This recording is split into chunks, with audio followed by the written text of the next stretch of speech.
kuko abantu iyo bumvise Kubakwa Nation Group bashobora kumva umenga nishira hamwe risanzwe mugabo nishira hamwe rimaze gukora ibitari bike. Turamaze kubaka Fab Homes, turafise Fab Homes to Airport, turamaze kubaka ku Mashugwe Homes, aha ni muri Lake View Paradise Estate, turamaze kubaka amazu y'abigenga kujya twababwiye wewe uba wifitiye ikibanza.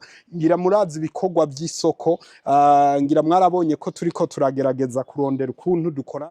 Umukuru w'igihugu avuga ko leta igiye gushira imitahe mu kubaka isoko nkuru ya Bujumbura kugira bigende neza.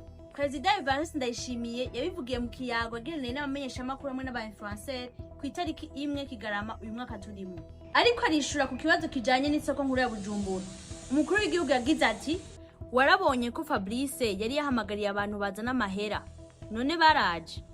Ni kuvuga yategekanya kubakisha amahera avuye mu bandi bantu, aho naho tworindiye n'imyaka 5 igahera. Ajya amazu ahora yubaka bamuha amahera akaca bubakira, ni kuvuga yubakisha amahera ya bene amazu. None ayo kubaka isoko ninde yo cyatanga?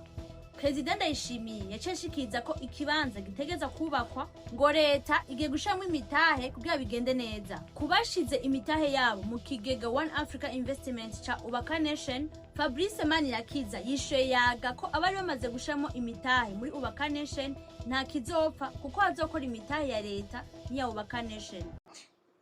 Dukorana na leta mu nzira yo kugira abanyamitahe bamaze gutanga imitahe yabo bagume bigenga, hanyuma na leta nayo ishobore kuzana mu mutahe dushire hamwe twubaka igihugu. Ivyo vuba cyane tuzobibamenyesha. Aha muri ko muri Dodomba ngo hajya kwisoko. Fabrice namubonye nga. Fabrice yaje kubahiga amahera ngo mwubake hajya kwisoko murayamwima. Mugabo umenye ko hajya amahera yanjye azogaruka kuko niho haca hakwega umugabo amenyekana nta utaha ahantu batamugisaka. Erega nitwe tubakwega nta uja ahantu mu muryango uzi yuko imvura iguye ucuvigwa. Mugabo hajya twohubaka hazokwega abanyamitahe bavuge bati haramera hahantu.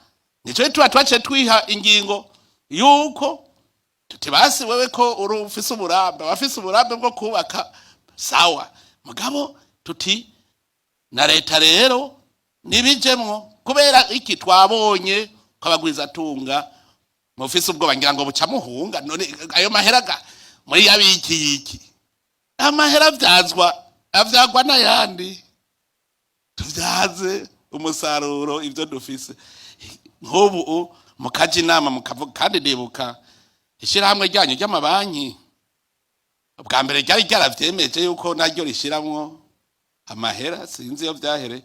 Other than that kujya twababwiye iyi ni Lake View Paradise Estate, wewe ba wipfuzamwo inyubakwa nimero ngizi ngaha nyene twitu